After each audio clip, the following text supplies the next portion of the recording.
এখন আমাদের সমাজে বিশেষ করে শিয়াদের থেকে কিছু বিষয় আমাদের মুসলিম সমাজে ঢুকে গিয়েছে, যদিও এখন অনেকটা কমেছে। আবার আমাদের দেশে বিশেষ করে চট্টগ্রাম কিছু সুন্নি ভাইরা আছেন, তারা মিছিল মিটিং করে থাকেন, 10ই মুহররম উপলক্ষে প্রোগ্রাম করে থাকেন। তো এ ব্যাপারে আমাদের কিছু কাজকে বর্জন করা উচিত। তা হচ্ছে যে এই যে তাজিয়া মিছিল বের করা, যে বর্জনীয় কাজগুলি আমি এখন বলছি, যে তাজিয়া মিছিল বের করা, মিষ্টি খাওয়া, এটা এটা উপলক্ষ করে এটা করা মোটে উচিত নয়, এটা ইসলামের কৃষ্টি কালচার নয়। তারপরে মুর্সিয়া পাঠ করা, মাতম করা, বিলাপ করা, এই যে হাই হোসেন করে যে মাতম করতে থাকে, বিলাপ করতে থাকে, এর সঙ্গে ইসলামের কোনো সম্পর্ক নাই। হুজুর কারো মৃত্যুতে বিলাপ করতে নিষেধ করেছেন। আবার কারবালাকে স্মরণ করে পিপাসার্তদেরকে পানি পান করায় অনেকে, যে সারা বছর পানি পান করার খবর নাই, এই দিনে অনেক জায়গায় এরকম প্রচলিত আছে যে দিনের বেলা পানি নিয়ে বের হয়, পানির বোতল নিয়ে বের হয়, যে পিপাসার্ত মানুষকে পানি পান করাবে। আর এই কাজটা তো সবসময় জন্য সওয়াবের কাজ। আপনি পিপাসার্তকে পানি পান করাবেন, অনাহারীকে খাদ্য দিবেন, এটা কোনো বিষয় না। কিন্তু এটাকে উদ্দেশ্য করে, এটাকে কেন্দ্র করে করা, এটা বেদাত, এটা করা যাবে না।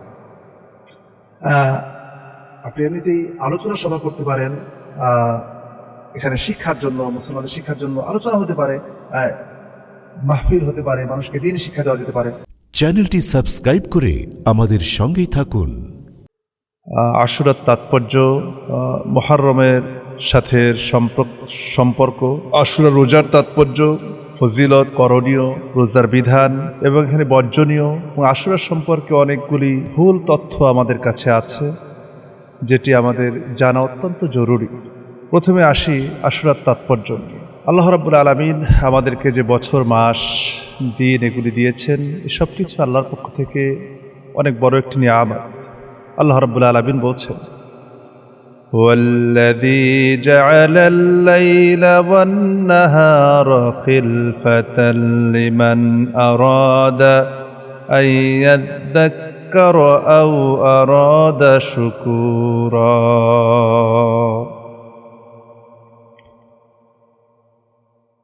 তাদের জন্য রাত এবং দিনকে সৃষ্টি করেছেন পরস্পরের অনুগামী করে। রাত এবং দিন একজন আরেকজনের অনুসরণ করে, এবং এভাবেই দিন রাতের মাধ্যমে দিন পরিবর্তন হয়, সপ্তাহ যায়, মাস যায়।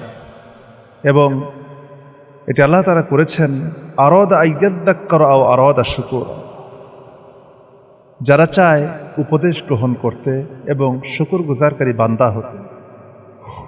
আল্লাহ রাব্বুল আলামিন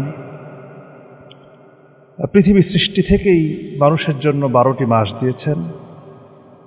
আল্লাহ পাক বলছেন, ইন্না ইদ্দাতাশ শুহুরি ইনদাল্লাহি 12 শাহরান ফি কিতাবিল্লাহি ইয়াওমা খালাকাস সামাওয়াতি ওয়াল আরদা মিনহা আরবাআতুন হুরুম। আল্লাহ পাক বলছেন, ইন্না ইদ্দাতাশ শুহুরি ইনদাল্লাহ, নিশ্চয়ই মাসের গণনায় আল্লাহর নিকটে 12 শাহরান, তা হচ্ছে 12টি, ফি কিতাবিল্লাহি ইয়াওমা খালাকাস সামাওয়াতি ওয়াল আরদ, আল্লাহ তাআলা তা লিখে দিয়েছেন যখন আসমান এবং জমিন সৃষ্টি করেছেন তখন থেকেই। এবং তার মধ্যে রয়েছে মিনহা আরবাআতুন হুরুম, তার মধ্যে 4টি মাস রয়েছে হারাম মাস। এবং এই 4টি মাস সম্পর্কে কোন কোন মাস, এটি আমরা হাদিস থেকে জানব। আন আবি বকর রাদিয়াল্লাহু তাআলা আনহু আনিন নবী সাল্লাল্লাহু আলাইহি ওয়াসাল্লাম قال الزمان قد استدرك هيئتي يوم خلق السماوات والارض। অর্থাৎ হযরত আবু বকর রাদিয়াল্লাহু আনহু বর্ণিত, নবী করিম সাল্লাল্লাহু আলাইহি ওয়াসাল্লাম ইরশাদ করেছেন, আল্লাহ যেদিন আসমান এবং জমিন সৃষ্টি করেছেন সেদিন হতে যেভাবে আবর্তিত হচ্ছিল আজও তা আবর্তিত হচ্ছে। এবং as-sanatu 12 শাহরান, এবং বছরে একটি বছর 12 মাসে, মিনহা আরবাআতুন হুরুম, এবং তার মধ্যে 4টি মাস রয়েছে যা আল্লাহ রাব্বুল আলামিন হারাম করেছেন। সালাসু মাওয়ালিয়াতুন যুল কদ্দি ওয়া যুল হজ্জতি ওয়া মুহররম, তার মধ্যে 3টি মাস হচ্ছে পাশাপাশি পরস্পরের সম্পৃক্ত, যুলকাদ, যুলহজ এবং মুহররম, এবং রজব মাস যার সম্পর্কে বলা হয়েছে আল্লাযী বাইনা জামাদ ওয়া শাবান, জুমাদ এবং শাবানের মধ্যবর্তী মাস। তো এবং এই মুহররমেই রয়েছে আশুরা, অর্থাৎ আশুরা বলা হয় আশারা মানে 10, এবং আশুর বলতে 10, এই মুহররমকেই আশুরা বলা হয়েছে। এবং এই দিনে সিয়াম রাখার অত্যন্ত গুরুত্ব এবং তাৎপর্য রয়েছে। এ ব্যাপারে সহিহ বুখারীর 2004 নম্বর হাদিসে এসেছে যে আন ইবনে আব্বাস রাদিয়াল্লাহু তাআলা আনহু قال قدم النبي صلى الله عليه وسلم المدينة فرأى اليهود تصوم يوم عاشوراء فقال ما هذا؟ قالوا هذا يوم الصالح هذا يوم نجى الله بني إسرائيل من عدوهم فصامه موسى قال فأنا أحق بموسى منكم فصامه وأمر بصيامه। আব্দুল্লাহ ইবনে আব্বাস থেকে বর্ণিত, তিনি বলেন নবী করিম সাল্লাল্লাহু আলাইহি ওয়াসাল্লাম যখন মদিনায় হিজরত করেন তখন তিনি দেখতে পান যে সেখানে ইহুদিরা তারা আশুরার দিনে সিয়াম পালন করত। তাদেরকে জিজ্ঞেস করা হলো যে তোমরা এই দিনে কেন সিয়াম পালন করো? তারা বলল যে এটি হচ্ছে উত্তম দিন, এই দিনে আল্লাহ রাব্বুল আলামিন বনে ইসরায়েলকে ফেরাউনের কবল থেকে, শত্রুদের কবল থেকে মুক্ত করেছিলেন, এবং মূসা আলাইহিস সালাম এই দিনে শুকরিয়া স্বরূপ রোজা রাখতেন। তখন নবী করিম সাল্লাল্লাহু আলাইহি ওয়াসাল্লাম বললেন, যেহেতু আমি মূসার অধিক নিকটবর্তী তোমাদের চাইতে, সুতরাং আমি এবছর থেকে সিয়াম পালন করব, এবং তিনি সাহাবা ইকরামদেরকেও সিয়ামের নির্দেশ দেন। এবং হুজুর নবী করিম সাল্লাল্লাহু আলাইহি ওয়াসাল্লাম বলেছেন যে রমজানের পরে সবচেয়ে গুরুত্বপূর্ণ সিয়াম হচ্ছে এই আশুরা সিয়াম। হুজুর বলেছেন আফদালুস সিয়ামি বাদা রমাদান শাহরুল্লাহিল মুহররম, অর্থাৎ রমাদানের সিয়ামের পরে সবচেয়ে গুরুত্বপূর্ণ সিয়াম হচ্ছে এই মুহররমের সিয়াম। আল্লাহর মাস মুহররম বলা হয়েছে, এখানে রাসূল এই মুহররমকে আল্লাহ পাকের মাস বলেছেন। এবং হাদিস শরীফে এসেছে যে হুজুর কখনো 4টি জিনিস কখনো ছাড়তেন না। সুনান নাসাইতে এসেছে আরবাউন লাম ইয়াকুন ইয়াদাউহুন্না নবী সাল্লাল্লাহু আলাইহি ওয়াসাল্লাম, হুজুর কোনো 4টি জিনিস ছাড়তেন না, তার মধ্যে একটি হচ্ছে সিয়াম আশুরা, আশুরার সিয়াম তিনি কখনো ছেড়ে দেন নাই। এবং ওয়া সালাসা আইয়াম মিন কুল্লি শাহরিন, এবং প্রত্যেক মাসের যে 3টি রোজা, অর্থাৎ আইয়ামে বীজের রোজা যেটাকে বলা হয়, এটি তিনি কখনো ছাড়তেন না। এবং ওয়াল আশরা, এবং জিলহজ মাসের 9 তারিখের সিয়াম, অর্থাৎ আরাফার দিনের সিয়াম তিনি কখনো ছেড়ে দিতেন না।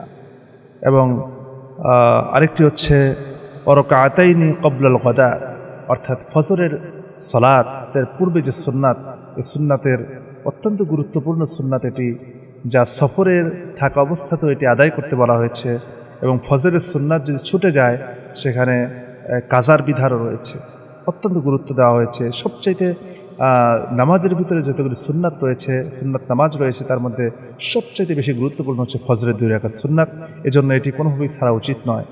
আমরা অনেক সময় হয়তো যারা জামাতে সালাত আদায় করার চেষ্টা করি, হয়তো ইমাম সাহেব সালাতে দাঁড়িয়ে গিয়েছেন, সে সময় আমরা পিছনে চিন্তা করি যেহেতু গুরুত্বের কথা বিবেচনা করে, এখানে একটা মাসালা যেহেতু এসে গেল, কথা না বললেই না, তো আমরা পিছনে সালাতের নিয়ত করে ফেলি সুন্নাত পড়ে, তারপরে চিন্তা করি যে যেহেতু ইমাম সাহেব কেরাত লম্বা করবেন, আমরা শেষের দিকে শরীক হব। এমনটি করা আসলে উচিত না, বরং ইমামের সঙ্গে শরীক হয়ে সালাত সমাপ্ত করে সবচেয়ে উত্তম হচ্ছে, যেহেতু ফজরের সালাতের পূর্বে সূর্যোদয়ের পূর্বে কোনো সালাত নেই, এজন্য সূর্যোদয়ের পরে আদায় করা হচ্ছে সবচেয়ে উত্তম।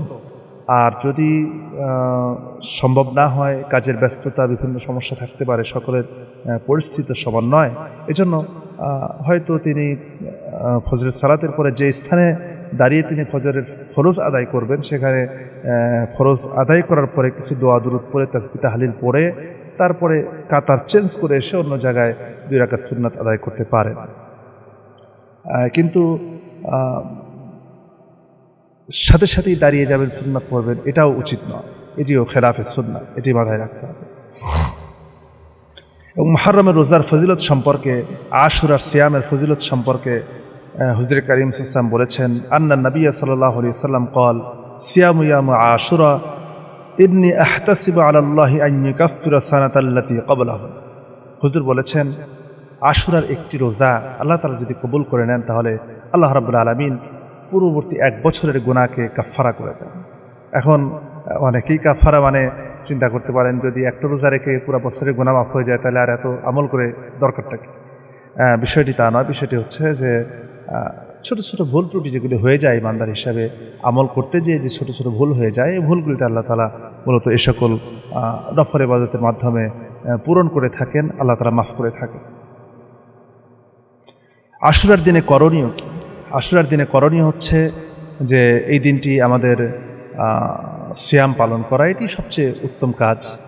আর বিশেষ করে সিয়াম পালন করতে হবে, এ ব্যাপারে আরেকটি উত্তম কাজ হচ্ছে 2 দিন সিয়াম পালন করা। মানে একদিন, শুধুমাত্র একদিন সিয়াম পালন করবে এমন না, বরং আগের দিন এবং পরের দিন 2 দিন সিয়াম পালন করাই হচ্ছে সর্বোত্তম।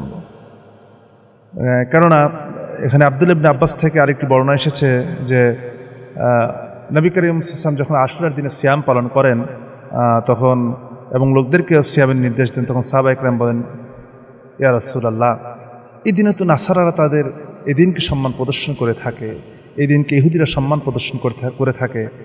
তখন হুজুর বললেন, যেহেতু অন্যদের বিরোধিতা করা ইসলামের একটি সংস্কৃতি, ইবাদতের ক্ষেত্রেও একটু ভিন্নতা থাকা দরকার। এজন্য হুজুর বললেন যে ইনশাআল্লাহ আগামী বছরে ফাইদা কানা আমুল মুকবিল ইনশাআল্লাহ সুমনা ইয়ামাত তাসিআ, যে আমরা আগামী বছরে 9 তারিখেও রোজা রাখবো এবং 10 তারিখেও রাখবো, 2টি সিয়াম পালন করা। এই জন্য যারা আমরা সিয়াম পালন করব তারা যেন অবশ্যই 2টি সিয়াম পালন করি। আর আশুর রোজার সিয়াম হচ্ছে মুস্তাহাব, এটা যে আপনি করতেই হবে এমন না, আপনি ছেড়ে দিতে পারেন। কারণ হুজুর যখন মদিনায় হিজরত করেন তখন প্রথম বছরে পালন করেছেন, দ্বিতীয় হিজরতে যখন সিয়াম, রমাদানের সিয়াম যখন ফরজ হলো, তখন হুজুর বললেন যে তোমরা এখন চাইলে ইন্না আশুরা ইয়াউমিন আইয়ামিল্লাহি ফামান শাআ সামাহু ওয়া মান শাআ তারাকাহু, যে ইচ্ছা করলে এখন এই আশুরা রোজা তোমরা রাখতেও পারো, আবার ছেড়েও দিতে পারো। যদিও দ্বিতীয় হিজরিতে রমজান মাস শুরু হওয়ার আগেই মুহররম এসেছিল এবং এই মুহররমে হুজুর তিনি সিয়াম পালন করেছিলেন, সকলকে নির্দেশ দিয়েছিলেন এবং ফরজের মতো গুরুত্ব দিয়ে নির্দেশ দিয়েছিলেন। এই জন্য যখন রমাদানের সিয়াম যখন ফরজ হয়ে গেল তখন হুজুর নির্দেশ দেন, ইচ্ছা করলে তোমরা পরের বছর থেকে করতে পারো, আবার ছেড়েও দিতে পারো। তবে ফজিলতের তো কোনো কমতি হয়নি। এজন্য আমাদের উচিত যে অন্ততপক্ষে আল্লাহর কাছে গুনাহের কাফারার জন্য এই সিয়ামগুলিকে পালন করা। এখন আমাদের সমাজে বিশেষ করে শিয়াদের থেকে কিছু বিষয় আমাদের মুসলিম সমাজে ঢুকে গিয়েছে, যদিও এখন অনেকটা কমেছে। আবার আমাদের দেশে বিশেষ করে চট্টগ্রাম কিছু সুন্নি ভাইরা আছেন, তারা মিছিল মিটিং করে থাকেন, 10 মুহররম উপলক্ষে প্রোগ্রাম করে থাকেন। তো এ ব্যাপারে আমাদের কিছু কাজকে বর্জন করা উচিত। তা হচ্ছে যে তাজিয়া মিছিল বের করা, যে বর্জনীয় কাজগুলি আমি এখন বলছি, যে তাজিয়া মিছিল বের করা, মিষ্টি খাওয়া, এটা উপলক্ষ করে এটা করা মোটে উচিত নয়, এটা ইসলামের কৃষ্টি কালচার নয়। তারপরে মুরসিয়া পাঠ করা, মাতম করা, বিলাপ করা, এই যে হাই হুসেন করে যে মাতম করতে থাকে, বিলাপ করতে থাকে, এর সঙ্গে ইসলামের কোনো সম্পর্ক নাই। হুজুর কারো মৃত্যুতে বিলাপ করতে নিষেধ করেছেন। আবার কারবালাকে স্মরণ করে পিপাসার্তদেরকে পানি পান করায় অনেকে, যে সারা বছর পানি পান করার খবর নাই, এই দিনে অনেক জায়গায় এরকম প্রচলিত আছে যে দিনের বেলা পানি নিয়ে বের হয়, পানির বোতল নিয়ে বের হয়, যে পিপাসার্ত মানুষের পানি পান করাবে। আর এই কাজটা তো সবসময়ের জন্য সওয়াবের কাজ। আপনি পিপাসার্তকে পানি পান করাবেন, অনাহারীকে খাদ্য দেবেন, এটা তো কোনো বিষয় না। কিন্তু এটাকে উদ্দেশ্য করে, এটাকে কেন্দ্র করে করা, এটা বেদাত, এটা করা যাবে না। আপনি এমনিতেই আলোচনা সভা করতে পারেন, এখানে শিক্ষার জন্য, মুসলমানদের শিক্ষার জন্য আলোচনা হতে পারে, মাহফিল হতে পারে, মানুষকে দিন শিক্ষা দেওয়া যেতে পারে, কিন্তু তাই বলে যে হচ্ছে এটাকে উদ্দেশ্য করেই বিরাট আয়োজন করে পাকশাক করা, অনেক কিছু করা, এরকম মোটেও করা উচিত নয়। এরপরে অনেক জায়গায় বাচ্চাদেরকে খালি পায়ে রাস্তায় হাঁটানো হয়, যে এই দিনে হচ্ছে ইমাম হুসাইনের প্রতি সম্মান প্রদর্শন করতে, যে এটা শিয়ারা করে থাকেন।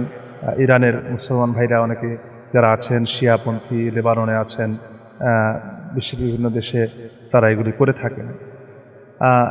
আবার আমি আমাদের এই রাজশাহী অঞ্চলে অনেক জায়গা আছে যে ঢোল তবলা নিয়ে বের হয়। আমার রাজশাহীতেই শহরের মধ্যে কিছু জায়গা আছে যেখানে কিছু শিয়া, তারা নিজেরাও বোঝেন না যে তারা কোন পন্থী, শিয়াপন্থী না সুন্নিপন্থী, তারা কি, কিন্তু তাদের আগে থেকেই হয়তো এরকম একটি প্রচলন আছে, এই 10ই মুহররমের দিন সকালবেলায় ঢোল তবলা নিয়ে বের হয়।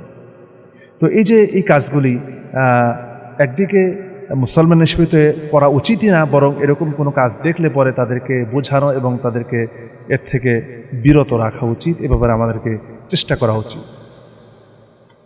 এবং আশুরা নিয়ে, মুহররম নিয়ে সমাজে প্রচলিত কিছু হাদিস রয়েছে যার কোনো ভিত্তি আসলে হাদিসের কিতাবগুলিতে নাই।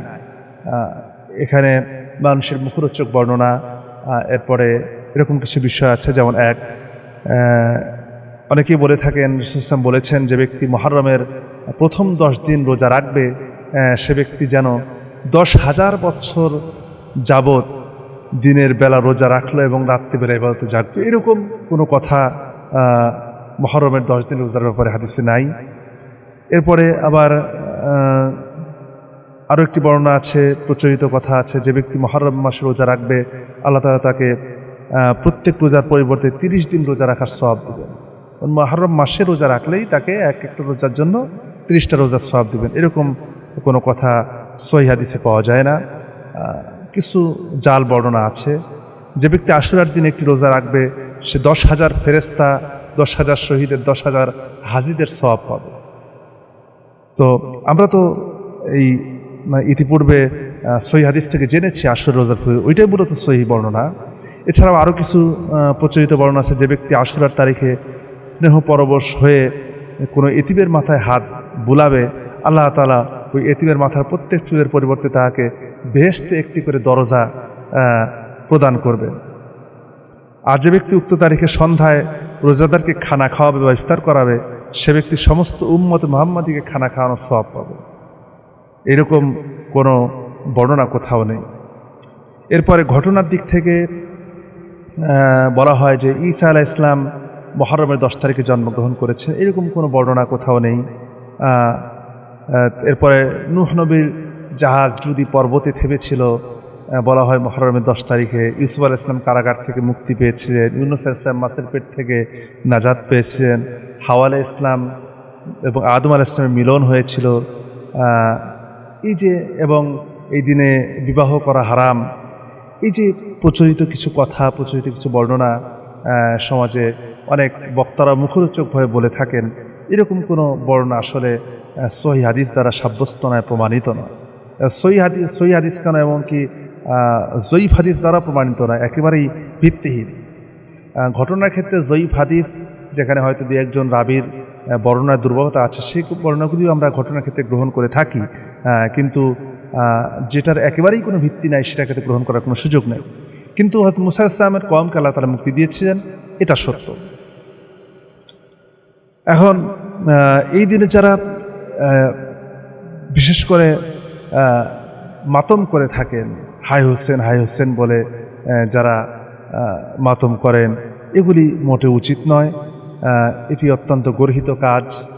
মুসলমান হিসাবে এই কাজগুলি থেকে আমাদের বিরত থাকা উচিত, এবং আমাদের সামনে বর্জনীয় যে কাজগুলি বললাম, এরকম কোনো কাজ যদি দেখি যে কোনো মুসলমান ভাই করছে, তাহলে আমাদের উচিত হবে তাদেরকে সেখান থেকে সাবধান করা এবং তাদেরকে বোঝানো, এবং ইসলামের সঠিক দিক নির্দেশনাগুলি তাদের সামনে তুলে ধরা, যেন তারা অপরাধ থেকে ইসলাম বিরুদ্ধ কাজ থেকে এবং গুনাহ থেকে বাঁচতে পারেন, বেদাত থেকে নিজেকে রক্ষা করতে পারেন। আল্লাহ রাব্বুল আলামিন আমাদেরকে আশুরার সঠিক তাৎপর্য বুঝে এবং আমল করার তৌফিক দান করুক, এবং আশুরার সিয়াম যেন আমরা পালন করতে পারি এবং এর সহিহ হাদিসের আলোকে যে ফজিলতগুলি রয়েছে এই ফজিলতগুলি যেন লাভ করতে পারি, এই কামনা করি আমরা আজকে কথা শেষ করছি। ওয়া আলাইনা ইল্লাল বালাগ। আসসালামু আলাইকুম ওয়া রাহমাতুল্লাহ।